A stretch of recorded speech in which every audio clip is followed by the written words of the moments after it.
Imagine this. You're on your couch, spoon in hand, ice cream in your lap, and then a door opens. A shadow enters.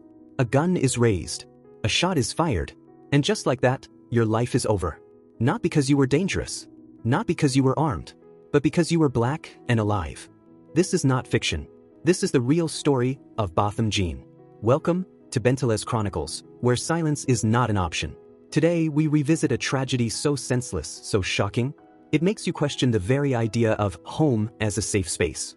This isn't about mistakes. It's about a system built to excuse them. This is the story of a man shot for eating dessert. Botham Jean, just 26, a bright, young accountant from St. Lucia, devout, joyful, beloved, the kind of guy who sang hymns louder than anyone at church, the kind of guy who never missed family dinner on FaceTime, the kind of guy who loved ice cream after work. On September 6, 2018, he sat in his apartment, alone, peaceful, spoon in hand.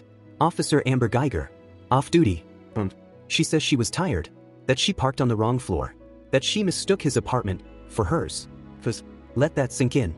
She entered his home, ignored the bright red doormat he had, ignored the different furniture, the smell, the layout, and when she saw him, she didn't stop to question. She didn't shout a warning. She just shot straight to his chest. His final moments weren't in a hospital, weren't surrounded by loved ones. They were on a couch, confused, terrified, blood soaking into his shirt, next to a tub of ice cream. Here's a thought that might ruin your day. A black man's life is so undervalued in America, a white officer can walk into his home, kill him, and still be treated as the victim. She got 10 years, but most expect she'll serve half. That's 5 years for taking an entire life. Ask yourself, if the roles were reversed, would he have walked free? This isn't just about Botham. It's about Tamir, about Brianna, about George. It's about how skin color still determines who gets justice and who gets buried with none. A red doormat, an unlocked door, ice cream, none of that should be a death sentence. But in America, existing while black is a risk you carry in your bones. They say justice is blind, but somehow it always sees color. Rest in peace, Botham Jean. Your life mattered, your story matters, and we won't let them forget. Comment below, what would you have done in this situation?